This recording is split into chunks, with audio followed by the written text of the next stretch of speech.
Hi guys, I wanted to show you how to do the Gizmo part of the science grid. First thing you'll need to do when you go to Gizmo is you need to either create an account or log in.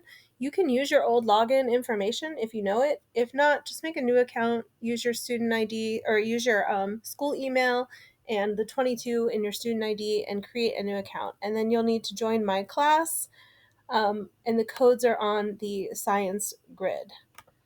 So once you're logged into Gizmo, you should see the Growing Plants Gizmo in your class. You'll want to click Launch Gizmo.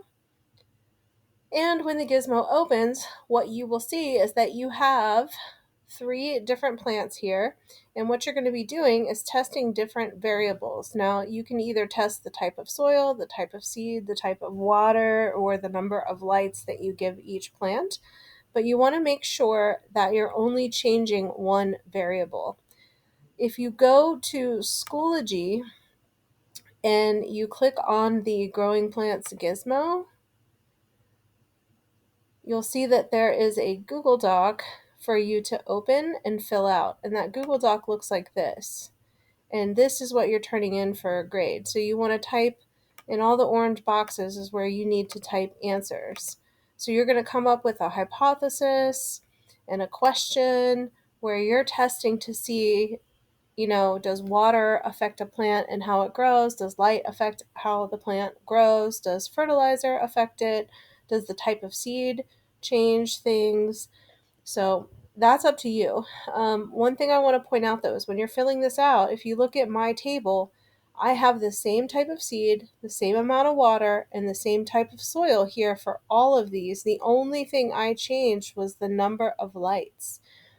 So I would be testing how light affects the growth of a plant. And that's why this is the only variable that should change. All right, everything else should stay the same.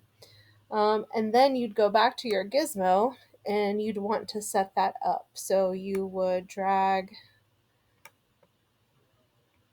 there it is. You would drag the seed into the pot and you'd put if you're not testing the type of seed, then you would keep that the same for all of them. I'm keeping the water the same. Now I'm going to add some fertilizer into each pot. And then I'm going to change the number of lights. So I'm going to turn the light off. Let's see, there. So I've got 1 light, 2 lights, and 3 lights, and then it'll let you hit play. So after you've set everything up, you can hit play and you can see that it's going from days all the way to 20, 22, and you can see the plants growing, and you can see that this plant is not doing very well. So that's one observation I can make. All right, so it stops at day 50, and basically that's how you do your gizmo. And you would go back to the Google Doc, and then you would record the data in this table, and then your conclusion would just be those observations. Like my conclusion would be that plant A did not do very well because it did not have enough light. And then plant C looks the best because it had the most light. All right, if you guys have any other questions, just email me. Thank you. Bye.